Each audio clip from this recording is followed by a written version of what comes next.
Hey everyone, I wanted to do a video where I went through an old atlas I picked up recently at a used bookstore, the Hammond's Perpetual Atlas of the World from 1936. Really interesting year for an atlas, being that was just before some big changes in the map in Europe. Most of the poor countries on Earth were still being colonized by the wealthy countries. So I saw this at a used bookshop in Atascadero, California. Paid $7 for it, really cheap for an old book in great condition. I would have bought it regardless of how good it was, just based on the condition of it and the age. But it ends up this is a really good atlas. So, I mean, right away, this first page opens up and it's just the shipping outlines of the world. This is a U.S. based company, Hammond. This is printed in the U.S. So these are largely based on U.S. type things. But this type of map in 1936 really goes to show what the global commerce situation was like then. Almost everything is U.S., Europe, North America, and then a little bit of Asia and virtually nothing in the southern hemisphere. So starting to fall apart a little bit here, so I want to be careful with that. But yeah, really cool atlas here, 1936. So I'm not going to go through every page, but just some of the stuff that was deemed to be important for an atlas in 90 years ago. Rivers and canals, famous waterfalls, islands, mountains, notable aerial flights. This is something that would be really cool in 1936. Certain things are still being achieved for the first time. The most recent achievement, 1933, a balloon flown from Akron to Newfoundland, and it reached 61,000 feet. Wow, that's pretty impressive for 1933. Voyages of discovery, exploration. Wow, this goes back to the good old days. The most recent interesting voyage was 1933, a flight of 2 airplanes over the summit of Mount Everest. So, yeah, really cool. So the things in the early 20th century, the biggest achievements were aerial. Railway still wasn't exactly ancient technology by then. Steamships, wow, that's something you really wouldn't see much interest in these days. Notable bridges. Look at the Cairo, Illinois. That was one of the most important bridges in the world in 1936. Wow. I think it's exactly the same bridge that's there, and it's super sketchy, about to fall apart. Tallest structures, man, they're all New York. Empire State Building, Chrysler Building, Eiffel Tower, New York, New York, New York, New York, New York. Wow, they're literally all New York. Chicago, Philly, Detroit. Hartford, huh? But wow, they're all New York. So yeah, 1936, all the skyscrapers were here. And then I was looking at this before. There's no way you'll be able to see this on camera, how this looks. It's really cool. It's like, I can't even tell what it is, if it's like pencil drawing or it's done really, really nice. Yeah, I've never seen this type of art, this type of page. Yeah, there's just no way that's going to show up how cool this looks.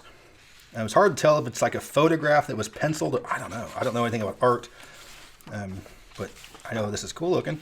But yeah, it goes over all the countries that were countries at the time. The Union of South Africa, Union of Soviet Social Republics, Tuva. So yeah, a lot of different things here.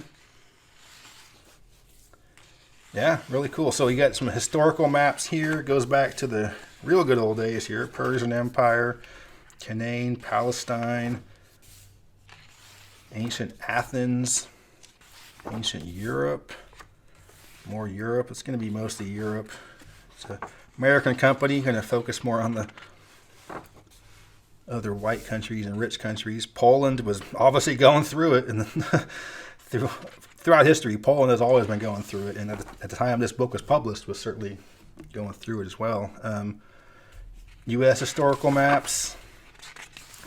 If I dare I say, the maps themselves are really not that good. These are kind of not the best maps, but look at that. Great European War, 1914 to 1918. This wasn't referred to as World War I yet in the U.S., I suppose. Of course, it wouldn't have been World War I before the second one, but it wasn't called the Great War, I guess. And this is 1936, so only 18 years after that. So this was still pretty fresh wounds. This would have been, what, 2007 relative to us now. Yeah, again, not the greatest of maps, to be honest with you. But, of course, you think 1936, how much of this had been completely unexplored? Probably a lot, at least by explorers, not by non-indigenous people. Yeah, really interesting. I mean, I had to figure the middle of the Congo. I mean, I doubt even the Belgians got to most of that. I don't know. I'm not sure about the whole history of that, but I'm sure there was a lot that was unexplored in 1936. The poles. I mean, look at Africa here. France just has 1/4 of the continent. It's crazy. Wow. The Chinese Republic. Borders are a lot different here. I'll tell you, I don't know the history about China very much, but that I didn't realize that was not part of China in 1936. Yeah, Europe, England, Scotland, Ireland, La France.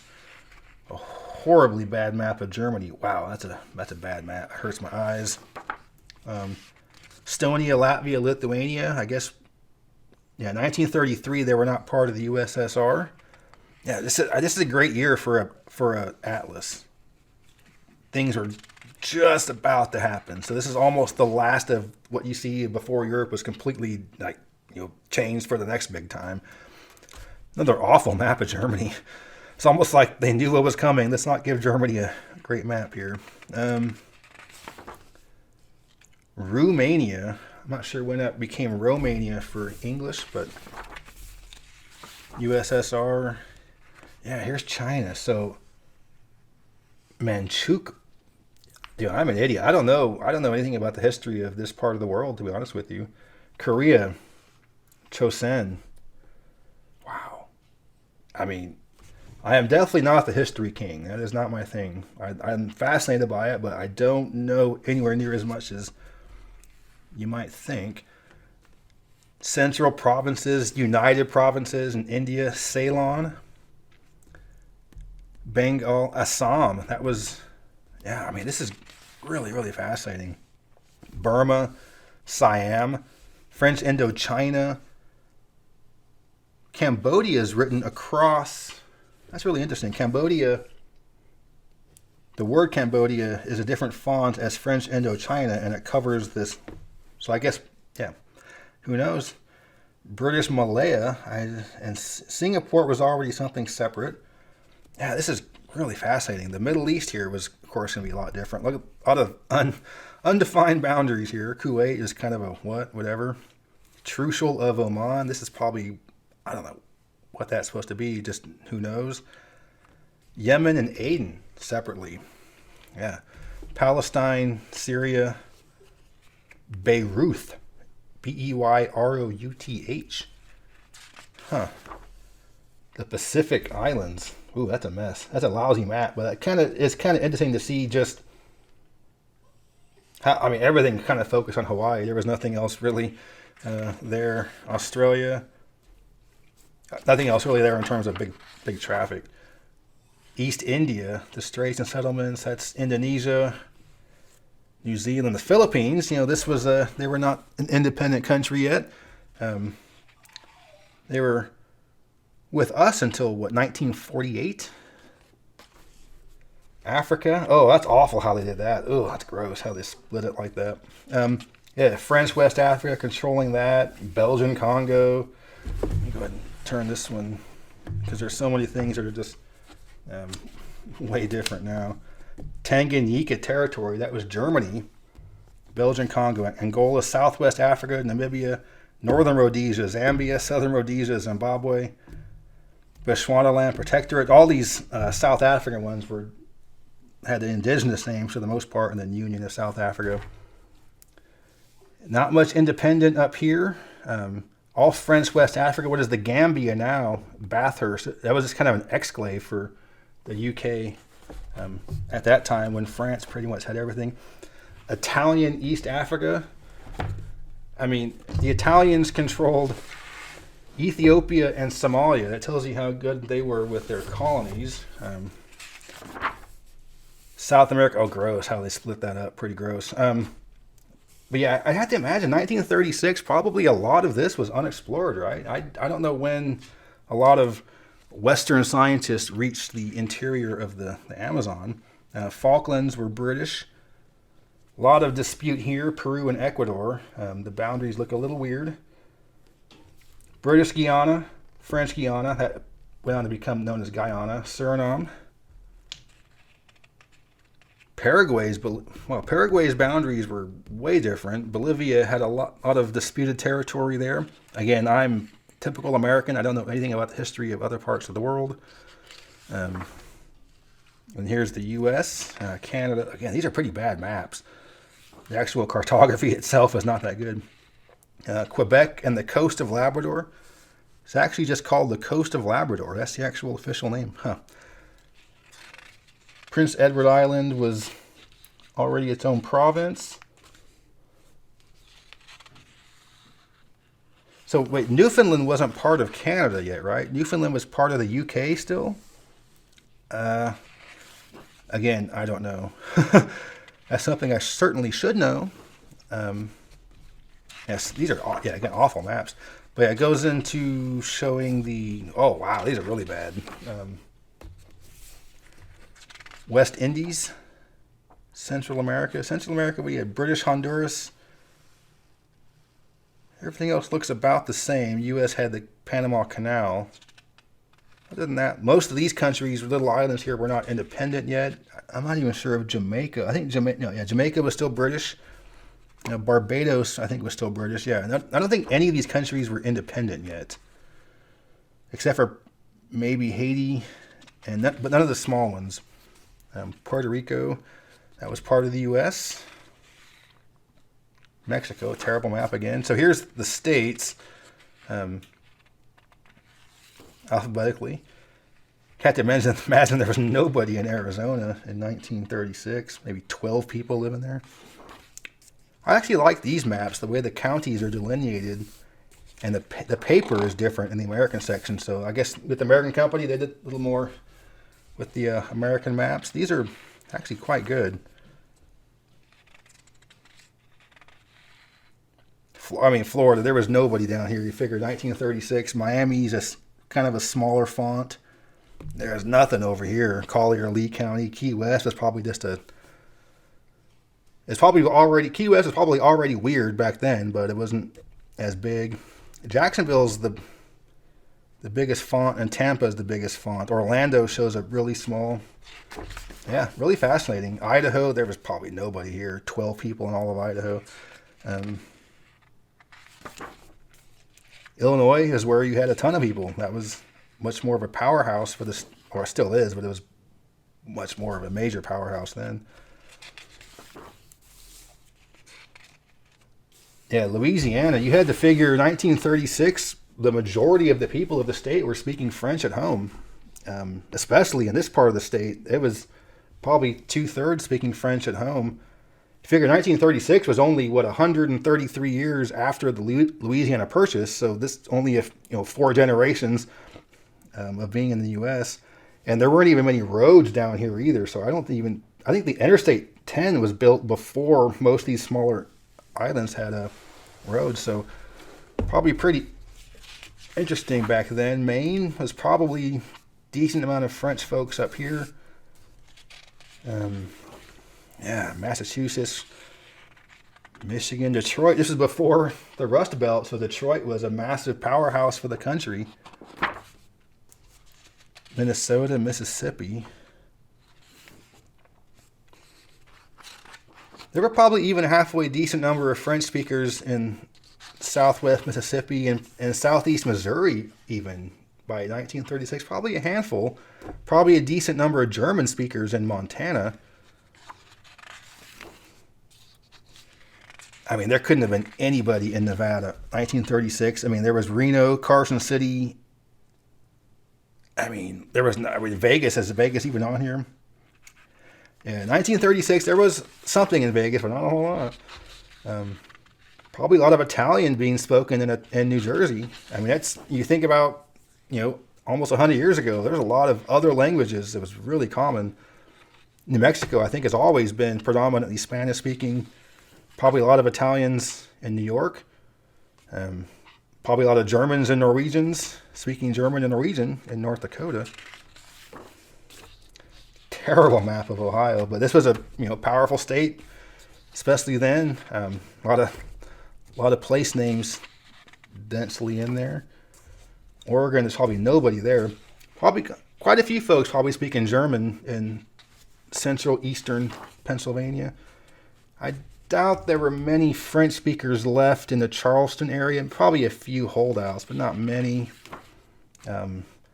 Texas was probably, I mean, there couldn't have been that many people in anything other than, this part of Texas had some people, but this couldn't have had many more than, I mean, there was San Antonio and El Paso, and that was about it. Everything else was small towns. Utah, I mean, it was nothing in 1936. Vermont, probably the same population then as it is now. Virginia, Washington. I wonder how big Seattle was back then. West Virginia, probably quite a few German speakers in Wisconsin. Alaska wasn't a state. Hawaii wasn't a state. Virgin Islands getting the same treatment as Hawaii. Huh. Pretty interesting. Oh, wow. This has a 1930 census in here. State.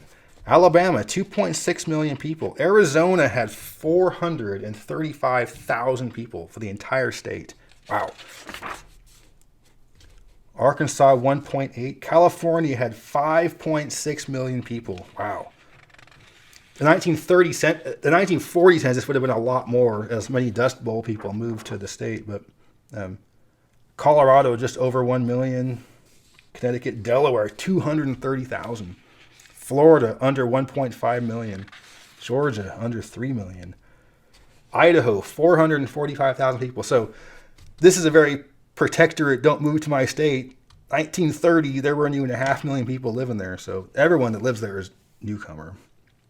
Illinois was a big time deal back then, 7.7 million. That was huge. Indiana, Iowa hasn't grown that much. Iowa really hasn't grown that much. 2.5 million then. I think it has 3.4 million now. So not a lot of growth for Iowa. Maine, under 800,000. Maryland, only 1.6 million. Wow, that's one that's changed a lot. Michigan, 4.8. Wow, Mississippi had over 2 million people in 1930, and it still has under 3 million. I think it has like 2.95 million, so Mississippi really hasn't grown that much. Missouri, Montana, that's actually bigger than I would expect for Montana. That's a lot bigger than the other western states. Nebraska, 1.4 million in 1930. It only has 1.8 million now. That might be the slowest growth. Wow, that's actually quite slow. Nevada, 91,000 people for the entire state. They had 2 senators with 91,000. Oh, wow. How big was Vegas? 5,000 people. Okay, that's bigger than I thought. But there's probably nothing else around that, though. There was no Henderson or... Yeah. Wow, 5,000 people. That's bigger than I would have expected. To think that a place like Virginia City would have been one of the bigger towns back then. And it's a ghost town now. That's wild. New Jersey, 4 million. New Mexico, only 400,000. New York, already 12.5 million. Like so many place names in New York, a couple of extra pages. North Carolina already had almost 3.2 million, so it was already growing quite a bit. North Dakota had 680,000. There's only 800,000 now. Wow. I'm just talking to myself here. I'm sure this is super exciting for everybody. Oregon, under 1 million. But this is really cool. And it goes through all the cities. I could spend an hour looking at this, more than 2 hours. Pennsylvania had under 10 million. That's probably the second biggest state. South Carolina. South Dakota had 700,000. There's 900,000 now. Tennessee. Texas had 5.9. So Texas and California were about the exact same size. Texas was bigger. What was the biggest town? Probably Dallas by then. Let me see. Where's Dallas? Dallas had 260,000. That's okay. It was already pretty big. Houston had 290,000. Huh. San Antonio, 230. So they were all pretty similar. Austin was probably pretty small, though, I'd have to imagine. Oh, I can hardly even see it. Like 3,000. Wow, that's small. Okay. Utah had 500,000. Vermont had 400,000. Washington, that's bigger than I would expected. So Seattle was probably already decent size. Seattle was already 370,000 people. Wow, okay. West Virginia, there we go. There's the slowest growth state. That's the same population it has now. Wow, it hasn't changed in 100 years. Wow, that's something. Wow, that's definitely something. And even Wyoming had 225,000, so Nevada was by far the smallest. Wow. And you got Canada. It doesn't break it down the same way. American Atlas, we don't care about the Canadians. But there couldn't have been that many people. Look at these towns that are listed, 400, 500, 900, 700. You have to go for a while to find one over 1,000. Wow. All right, so I'm not going to go through all this, but this is just a really cool atlas. Way better than I thought it was. Wow, there's all kinds of stuff. It goes through each of the states. Their economy. Wow, drainage, agriculture, fishery. Huh. This is a great book. I mean, $7 for this one, in great shape. The binding is in great shape. It was a library book, you can tell. It was checked out. Can't see the year. But anyway, yeah, so just wanted to show this atlas. I was really excited to get this, and I was excited when I first flipped through it, and now as I'm going through it even more, I'm like, wow, this is really, really good atlas. But yeah, if you like this video, give me a thumbs up to let me know you approve, and subscribe to this channel if you're interested in learning from somebody who is excited about looking at an old atlas like this. But yeah, thanks for watching. Geography King, signing out.